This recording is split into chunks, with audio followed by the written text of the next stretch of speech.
ምክንያቱም እኔ የፖርን ሱሰኛ ነኝ። በ2020 በተደረገ ጥናት መሰረት ሴክስ የሚለውን ወርድ ጉግል ላይ ሰርች ካደረጉ ሀገራቶች መካከል ተቀዳሚውን የምትይዘው ኢትዮጵያ ነች። እጁ ብልቱ ላይ ነበር፣ ፒሲ ላይ የተከፈተው የፖርን ቪዲዮ ነበር ድርቅ ብዬ ቀረው።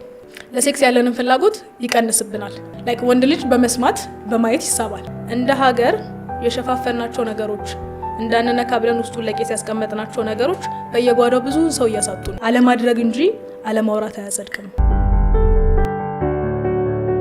ሄሎ ምህረት ነኝ፣ የስነ ልቦና ባለሙያ። ዛሬ ስለ ፖርኖግራፊ አዲክሽን እናያለን። ከዛ በፊት አንድ የተላከልን ታሪክ አለ። እሱን ታሪክ እናነብና እንመለሳለን።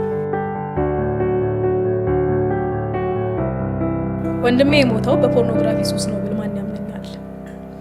ምክንያቱም እኛ ሀገር እንደዚህ አይነት ነገር ማድረግ አይደለም ስለ እንደዚህ አይነት ነገር ማውራት ያስወግራል፣ በምላስም ቢሆን ግን በየጓዳው ብዙ ሰው እያጣን ነው። ታሪኩ እንዲህ ነው። ከሆነ ጊዜ ወዲህ ወንድሜ ከክፍሉ አለመውጣት፣ ስልኩን አለማስነካት፣ ብቻውን መሆን የተለመዱ ባህሪዎች ሆኗል። እኛም የጉርምስና እድሜው ስለነበር ብዙ አንጫነውም ነበር። አንድ ቀን ድንገት ክፍሉ ዘው ብዬ ስገባ ያየሁትን ማመን አልቻልኩም። እጁ ብልቱ ላይ ነበር፣ ፒሲ ላይ የተከፈተው የፖርን ቪዲዮ ነበር ድርቅ ብዬ ቀረው። እንዴት እንደዚህ ታደርጋለህ ብዬ ጮኩበት። በድንጋጤ መልሱን ሳልጠብቅ ትቼው ወጣሁ። ወደ ቤተ ክርስቲያን ሄድኩኝ። ከቤተ ክርስቲያን ስመለስ ወንድሜ ብጫቂ ወረቀት አስቀምጦልን ላይመለስ ሄዷል። ወረቀቱ እንዲህ ይላል: ልክ ነሽ፣ አሰዳቢ ነኝ፣ ልክ ነሽ፣ የማረባ ነኝ። ግን በጸጸት ምን ያህል ጊዜ ራሴን እንደጎዳውና ከዚህ ሱስ ለመውጣት ምን ያህል እንደታገልኩ አታውቂም። ምክንያቱም ማናችሁም አትረዱኝም። ለሰው እንዳልናገር ቤተሰቦቼን አንገት አስደፋለሁ፣ በጎረቤት አሰድባቸዋለሁ ብዬ አፍኜ የኖርኩባቸውን ቀናቶች ማሰባችን። ይችን ወረቀት አስቀምጦ ላይመለስ ሄዷል። ሲመስለኝ እንደ ሀገር የሸፋፈናቸው ነገሮች እንዳንነካ ብለን ውስጡን ለቄስ ያስቀመጥናቸው ነገሮች በየጓዳው ብዙ ሰው እያሳጡን ነው። ምክንያቱም እኔ የፖርን ሱሰኛ ነኝ ብሎ መናገር፣ ስለ እንደዚህ አይነት ነገር ማውራት በራሱ እንደ ነውር የሚቆጠርበት ሀገር ነው የምንኖረው። እኔ እዚህ ሱስ ውስጥ መግባታቸው ትክክል ነው እያልኩ አይደለም። ነገር ግን እዚህ ሱስ ውስጥ ያሉ ሰዎች እንደ ማንኛውም ሱሰኛ እንዲታከሙ እድል ቢሰጣቸው፣ ራሳቸውን እንዲያዩና እንዲድኑ ብናደርጋቸው የተሻለ ለውጥ እናመጣለን ብዬ አስባለሁ። አለማውራታችን ብዙዎችን ቀጠፈብን እንጂ በየጓዳው ብዙ ታሪክ እንዳለን ግልጽ ነው። ስለዚህ እየፈረድን ከምናሸማቀቃቸው እንዲታከሙ፣ ጸበል እንዲሄዱ እድል ብንሰጣቸው ጥሩ ነው ባይ ነኝ። አለማድረግ እንጂ አለማውራት አያጸድቅም ትለናለች የዛሬ ባለ ታሪካችን። እሷ እንደተናገረችው እኛ ሀገር ላይ ብዙ ጊዜ ስለ ፖርን፣ ስለ ሴክሹዋል የሆኑ ነገሮችን ማውራት አልተለመደም። እንደ ማህበረሰብ ሸፋፍነን ያስቀመጥናቸው፣ ደብቀን የያዝናቸው፣ ግን ደግሞ እንዳለችው በየጓዳችን ብዙዎቻችንን ዋጋ እያስከፈሉን ካሉ ነገሮች መካከል ፖርኖግራፊ የመጀመሪያው ነገር ነው። በ2020 በተደረገ ጥናት መሰረት ሴክስ የሚለውን ወርድ ጉግል ላይ ሰርች ካደረጉ ሀገራቶች መካከል ተቀዳሚውን የምትይዘው ኢትዮጵያ ነች።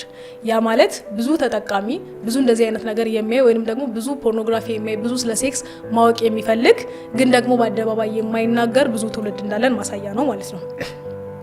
ዛሬ እኔ እንደ ስነ ልቦና ባለሙያ ፖርኖግራፊ ያሉትን ሳይድ ኢፌክቶች፣ ኔጌቲቭ ጎኑን እንዲሁም ደግሞ ከዛ ለመውጣት በራሳችን፣ ምክንያቱም ሁላችንን ደፍረን መሄድ ስለማንችል በራሳችን ወይ ከዛ መንገድ እንዴት መውጣት እንደምንችል ከተማርኩት፣ ከማቀው፣ ሌሎችን አውርቼ ካገኘኋቸው ነገሮች አንዳንድ ነገር ነግራችኋለሁ። የመጀመሪያው ፖርኖግራፊ ምን አይነት ሳይድ ኢፌክት አለው ወይም ደግሞ ምን አይነት ኔጌቲቭ ጎን አለው ከሚለው ስንነሳ፣ አንደኛ ፖርኖግራፊ ሪሌሽንሺፓችንን አፌክት ያደርግብናል። ሪል ወርልድ ላይ ያለውን ሪሌሽንሺፓችን ወይም ደግሞ ትክክለኛው ዓለም ላይ መሬት ላይ የወረደውን ሪሌሽንሺፓችንን በጣም ይጎዳብናል። ያም ማለት ለምሳሌ ጥናቶች እንደሚያሳዩት ፖርኖግራፊ የሚሰሩ ሰዎች ብዙ ጊዜ ድራግ አዲክትድ ናቸው።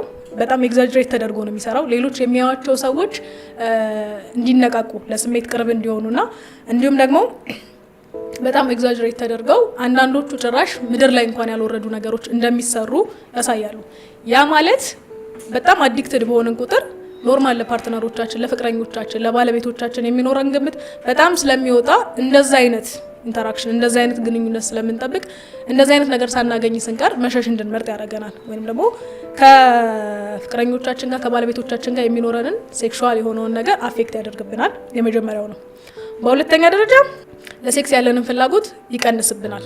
አይምሮአችን እንደሚታወቀው ዶፓሚን የሚባል ነገር ያመነጫል። ያ ማለት ለደስታ ጊዜ ብቻ ሃፒነስን ደስተኝነትን ሰውነታችን ውስጥ እንዲያመነጭ የሚያደርግና ደስታን የሚሰጠን ኤክሳይትመንትን የሚሰጠን ነገር ነው። በየቀኑ እንደሱ አይነት ነገር ባየን ቁጥር የሰው ልጅ አይምሮ ፍሮም ዘ ቢጊኒንግ ሴክሹዋል ነገር ደስታ እንዲሰጠው ወይንም ደግሞ ወሲባዊ ነገር ደስተኛ እንዲያደርገው ተደርጎ ማይንዱ ዲዛይር የተደረገ ፍጥረት ነው። ሶ በተደጋጋሚ ባየነው ቁጥር ለሱ ያለን ኤክሳይትመንት ለሱ ያለን ጉጉት ለምሳሌ በጣም ፖርኖግራፊ አዲክትድ የሆኑ ወንዶች ላይክ ወንድ ልጅ በመስማት በማየት ይሳባል። ዳት ሚንስ በጣም የሚያይ ሰው ከሆነ ብርቁ ላይ ሆን ይችላል። በቃ ሲያይ ሲሰማ ምንም የሚፈጠርበት አዲስ ነገር ስለማይኖር ጉጉቱን ወይንም ደግሞ ለዛ ነገር ያለውን ፍላጎት ይቀንስበታል። ሶስተኛው ነገር ለማስተርቤሽን ተጋላጮች እንድንሆን ያደርገዋል። ማስተርቤሽን በራሱ የራሱን የቻለ ቶፒክ ስለሚኖረን ብዙ እዚህ ጋር አላብራራላችሁም። ብቻ ግን ካሏቸው ኔጌቲቭ ሳይዶች መካከል አንደኛው እሱም ነው። ሌላው የአይምሮ ጤንነታችንን በብዙ ያቃውሰዋል። ምክንያቱም ስፔሻሊ እንደ ሀገር ስፒሪቹዋል እንደሆነ ህዝብ እናውቃለን። እንደዚህ አይነት ነገር ማድረግም ማየትም ልክ እንዳልሆነ በደንብ እናውቃለን። ስለዚህ አይምሮአችን ገልቲነት ወይንም ደግሞ የጥፋተኝነት አይነት ስሜት ስለሚሰማው እንደዚህ አይነት ሲቹዌሽን ውስጥ መንጋባ ጊዜ በጣም ብዙ ኤክስፔሪየንስ ባደረግነው ቁጥር ብዙ የፖርኖግራፊ አዲክትድ የሆኑ ሰዎች ከሚናገሩት ምላሽ መካከል አንዱ ሳየው ደስ እያለኝ ነው ማየው፣ ወደ ራሴ ስመለስ ግን በጣም ይደብረኛል ወይንም ደግሞ ጸጸታለሁ የሚለው ነገር ነው። የሚሆነው ምንድነው እንደ ካልቸር እየተነገርናቸው ያደግናቸው ሮንግ ናቸው፣ ይሄኛው ነገር አይደረግም እየተባልን ያደግናቸው ነገሮች አሉ። እሱኛው ነገር ምን እንድንሆን አድርጎናል። አይምሮአችን አውቶማቲካሊ ሮንግ የሆነ ነገር አይ ይሄኛው ልክ አይደለም ብሎ ገልጭ አይነት ስሜት ወይንም ደግሞ የጥፋተኝነት ስሜት እንዲሰማን ያደርገናል። ያ ሲሆን ደግሞ ከሜንታል ሄልዛችን ጋር ኢሹ ይኖርብናል ማለት ነው። ያ ማለት አንዛይቲ እንዲኖርብን ያደርጋል። ዲፕሬሽን፣ ፍራቻ፣ ዲፕሬሽን ጭንቀት ማለት ነው። ስትረስ እንዲኖርብን ያደርጋል። ከዛም አልፎ ተርፎ ደግሞ በራስ የመተማመን አቅማችንን ለምሳሌ እኔ ስልኬ ውስጥ ምንም ነገር ሳይኖር ለሰው መስጠትና እንደዚህ አይነት ቪዲዮዎች ኖሮብኝ ወይንም ደግሞ ሰዎች ለምሳሌ ኑድ የሆነ ራቁት የሆነ ፎቶ ቢኖረኝ ማንም ሰው ስልኬ እንዲነካብኝ አልፈልግም። ስለዚህ ኢንኬስ ስልኬ ተከፍቶ ቢሄድ የሚኖረኝ ኮንፊደንስ ይቀንሳል። አዩኝ አላዩኝ የሚል ግምት ስለሚኖረኝ ማለት ወይም ደግሞ ፍራቻ ስለሚኖረኝ። ስለዚህ ሰዎች አወቁብኝ አላወቁብኝ ታሪካችን ላይ ያለችው ልጅ እንዳለችው ጎረቤት ቢያቅ እናቴን አንገት ያስደፉብኛል፣ ሰው ቢያቅ ይጠቋቆምብኛል ብለን ስለምናስብ እሱኛው ነገር በራሱ ይዞብን የሚመጣው ሌላ ጭንቀት አለ። ስለዚህ የአይምሮአችንን የጤንነት ሁኔታ ባላንስ እንዳይሆን ያደርገዋል ማለት ነው። እንደ ሀገር ደግሞ እኛ ሀገር በብዛት ብዙ ነገሮቻችንን እንዳለችው ሸፋፍነን ነው የምንኖረው። ሸፋፍነናቸዋል ማለት እያደረግናቸው አይደለም ማለት አይደለም። ወይንም ደግሞ በጓዳ አድርገን በአደባባይ ምንም እንዳላደረገ ሰው አክት ስላደረግን ብቻ ጤነኞች ነን ማለት አይደለም። ባደጉት ሀገሮች ማንም ሰው እንደዚህ አይነት ቪዲዮ ሲያይ they don't care። ምክንያቱም መታከም ሲፈልጉ መታከም እንደሚችሉ ያውቃሉ። እኛ ሀገር ግን ሌላው ያልገባን ነገር ሳይካትሪስት ጋር ሳይኮሎጂስት ጋር ሄዶ ለመታከም እንኳን እንፈራለን። ቢወጣስ ብለን ስለምንፈራ ከወጣም ደግሞ ስሙ ስለማያስቀምጠን የዚህች ልጅ ወንድም ብቻ ዛሬ እንደ ታሪክ ይዘነው መጣን እንጂ ብዙዎች በየጓዳቸው የሞቱበት፣ ብዙዎች በየጓዳቸው የሚያለቅሱበት፣ ብዙ እናት አባት ልጁን ከእንደዚህ አይነት ሱስ ማውጣት አቅቶት ማሳከም ፈርቶ ወይንም ደግሞ ሰው ምን ይለኛል በሚል እስራት ውስጥ ተጠምዶ ብዙዎችን እያጣናቸው እንደሆነ ምንም ጥርጥር የለውም። ስለዚህ ወደ ጎን እየተውናቸው ማድረግ የሚጠበቅብንን ነገሮች ማድረግ፣ ሳይድ ኢፌክታቸውን ማወቅ፣ መማር ላይክ ሴክስ ብለን ጉግል እንደምናደርገው ሁሉ ፖርኖግራፊ ብለን ሰርች እንደምናደርገው ሁሉ ጉዳታቸውንም ሰርች ብናደርግ ራሳችንን ለማከም ብንሞክር ከዚህ ሱስ መውጣት ያን ያህል ከባድ ነገር አይሆንብንም። ከዛ ደግሞ ከሁሉ በላይ እንደ ሀገር መብት ቢሰጠን ማለት ነገርየውን ለማድረግ ሳይሆን ለመታከም ደህና ለመሆን። ምክንያቱም አፍተር ኦል አይምሮ ጤነኛ ካልሆነ ምንም ነገር ማድረግ አንችልም። ትዳራችን አይሰምርም፣ ሪሌሽንሺፓችን አይሰምርም፣ ከሰው ጋር ያለን ግንኙነትም አይሰምርም። እድሉ ቢሰጠን ለመታከም እድሉ ቢሰጠን ጥሩ ነው። እነዚህኞቹ ናቸው። ሪል ላይፍ ላይ ደግሞ አይመጣውም እንዳልኳችሁ መጀመሪያ እንደነገርኳችሁ መጀመሪያ አፌክት የሚያደርግብን ህይወት ላለው ህይወታችን መሬት ላይ ለወረደ እውነተኛ ለሆነ ህይወታችን ሁሌ እንደዚህ አይነት ነገር እንድንጠብቅ ስለሚያደርገን የተለያዩ ጉዳቶች አሉት። እንደዚህ አይነት ሱስ ውስጥ ያላችሁ፣ ዲፕሬሽን ውስጥ ያላችሁ፣ በዚህ ሱስ ምክንያት ብዙ የተጨነቃችሁ ሰዎች ያላችሁ ብዙ ስለሚጻፍልኝ ነው። ላይክ እኔ አሁን የሶሻል ሚዲያ ላይ የስነ ልቦና ባለሙያ ነኝ ካልኩበት ቀን ጀምሮ እንዴት እናቁም፣ እንዴት እንተው፣ እንዴት ከዚህ ነገር መውጣት እንችላለን የሚሉ ጥያቄዎች በጣም ብዙ ናቸው። ያ ማለት ከጠበቅኩት በላይ አይኖ ጠብቃለሁ። ስፔሻሊ ሪሰርቹን ካየው በኋላ 2020 ሪሰርች ካየው በኋላ ስቲል ባይ ዘ ዌይ 2020 ላይ አንደኛ ነበርን ነው እንጂ እስከዛሬ ድረስ ቶፕ 10 ውስጥ ነን። እንደውም ቶፕ 5 ውስጥ አይ ቲንክ ምክንያቱም በአምስተኛ ወይ እስከ 7ኛ ድረስ ባለ ነው። ያ ማለት ከዓለም ነው ላይክ ከአህጉር አይደለም ከሆነ ሀገር ብቻ አይደለም ላይክ ከሙሉ ድፍን ዓለም ላይ ነው። ያ ማለት እስቲ እንደዚህ አይነት ነገር ውስጥ ያላችሁ ግን መውጣት እየፈለጋችሁ እየታገላችሁ ያላችሁ ሰዎች አላችሁ፣ ግልጽ ነው። ስለዚህ አንዳንዴ እኛ መኖር እንቀድማለን። እኔ ከምንም ነገር በፊት እንደ መፍትሄ የምቆጥረው ነገር መኖራችንን ማስቀደም ነው። ብዙ ዲፕሬሽን ውስጥ በገባን ቁጥር፣ ብዙ የማንፈልገው ነገር ውስጥ በገባን ቁጥር ብዙ እየሞትን ነው። እየኖርን ነው እየተነፈስን ነው ማለት እየኖርን ነው ማለት አይደለም። የአእምሯችን ጤነኛ መሆን፣ የልባችን ጤነኛ መሆን፣ እያሳለፍነው ያለነው የህይወት ውጣ ውረድ በጣም ማተር ያደርጋል። ስለዚህ እንደ መፍትሄ እንድትወስዱት የምፈልገው ደፋሮች መሆን። የመጀመሪያው መፍትሄ ደፈር ብሎ ሳይኮቴራፒ መጀመር፣ የጤና ባለሙያዎችን ማግኘት፣ በእንደዚህ አይነት ኢሹ ላይ ሪሰርቾችን ማንበብ። ከሁሉ በላይ ግን በራሳችን የምንጠቀማቸው ሜቶዶች እንዳሉ ነው። ባለሙያ ጋር ስንሄድ የተለያዩ ቴክኒኮች አሏቸው፣ ከብዙ ሰዎች ጋር ሰርተዋል። ስለዚህ ኢዝሊ ማድረግ ያለብንን ቴክኒካል የሆኑ ነገሮችን ማወቅ ያሉብንን ነገሮችን ኢዝሊ ያሳውቁናል። ስለዚህ እኛም ከፍለን ለምንሄድበት ነገር ኮሚትድ እንሆናለን። እንደ ሀገር ላልከፈልንበት ነገር ብዙ ቫልዩ የምንሰጥ አይነት ሰዎች አይደለም። ከፍለን ለመታከም ስናስብ ግን አይ ቲንክ አንዳንዴ የምናወጣውን ብር ያሳስበናል መሰለኝ። እሱኛው ራሱ ሞቲቬት ያደርገናል ለመታከም። ሌላው ማወቅ ያለባችሁ ነገር ሳይኮሎጂስት ጋር ወይ ሳይካትሪስት ጋር ስትሄዱ ሚስጥራችሁ በደንብ እንደሚጠበቅ ነው። ምክንያቱም ለአንድ ሳይኮሎጂስት ወይ አንድ ሳይካትሪስት የአንድን ሰው ሚስጥር ጠብቆ መያዝ ኢቲካሊ ግዴታው ነው። ማለት የመንደር ወሬ አይደለም። እናንተ ጋር መጣችሁ አውርታችሁ ስትሄዱ ወጥቶ ለማንም ሰው ያለ መናገር ግዴታ አለበት። ስለዚህ ሚስጥራችሁ ሴፍ ነው። ማንነታችሁ ሳይታወቅ መዳንና ማገገም ትችላላችሁ ማለት ነው። ሌላኛው ሁለተኛው ነገር ለብቻችን የምናሳልፈውን ጊዜ መቀነስ። ኦብቪየስሊ ያስተውላችሁ ከሆነ ከሰዎች ጋር ስትቀላቀሉና ብቻችሁን ስታሳልፉ የሚሰማችሁ ስሜት አንድ አይነት አይደለም። ብዙ ቤት በቆየን ቁጥር አይምሯችን ብዙ ያስባል። ስፔሻሊ ያለ ስራ ከሆነ ደግሞ የምንቆየው፣ ዝም ብለን ከሆነ የምንቀመጠው አይምሯችን እንዳልኳችሁ ነው። የሰው ልጅ አይምሮ ሴክሹዋል የሆነው ነገር ወይም ደግሞ ወሲባዊ የሆነው ነገር እንዲያስደስተው ተደርጎ የተፈጠረ ፍጥረት ነው። ለእሱኛው ነገር ቅርብ ስለምንሆን ብቻችን የምንሆንበትን ጊዜ መቀነስ፣ እሱኛውም እንደሌላ አማራጭ ነው።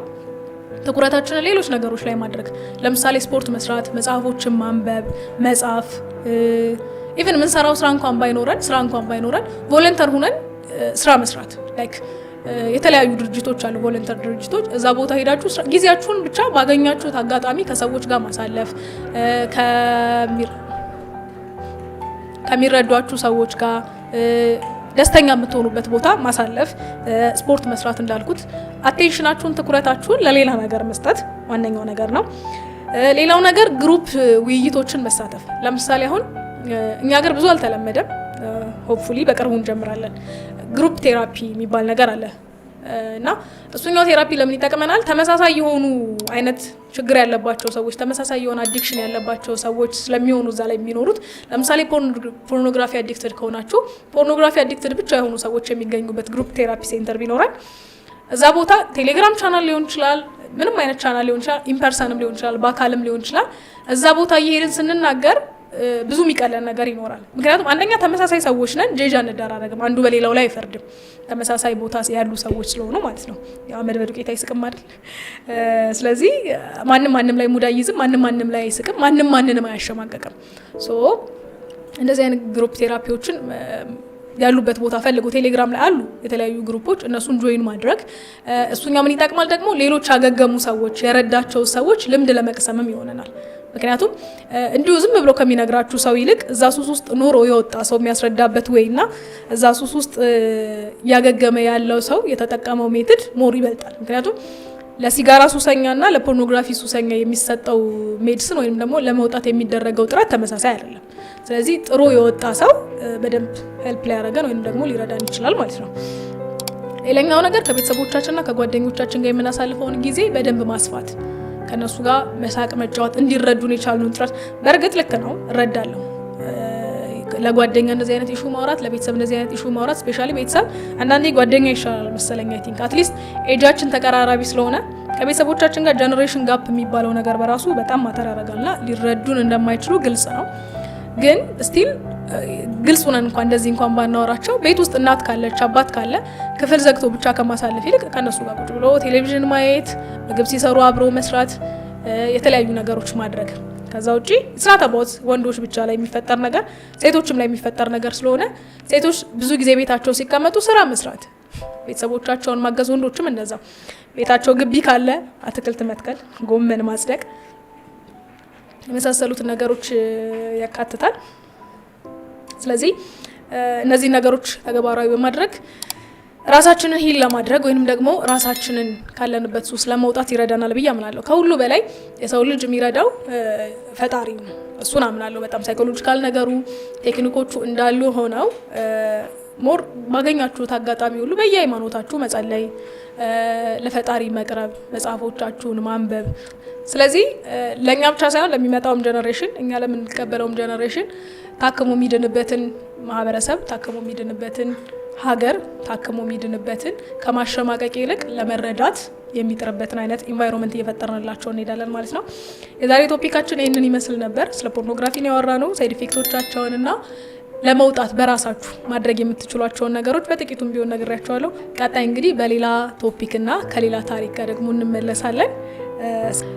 የማወራቸው ነገሮች እንደሚጠቅማችሁ ካሰባችሁ ለሌሎችም ደግሞ ይጠቅማል ብላችሁ የምታስቡ ከሆነ ሰብስክራይብ፣ ሼር እና ላይክ በማድረግ አብሮነታችሁን አሳዩኝ። አመሰግናለሁ።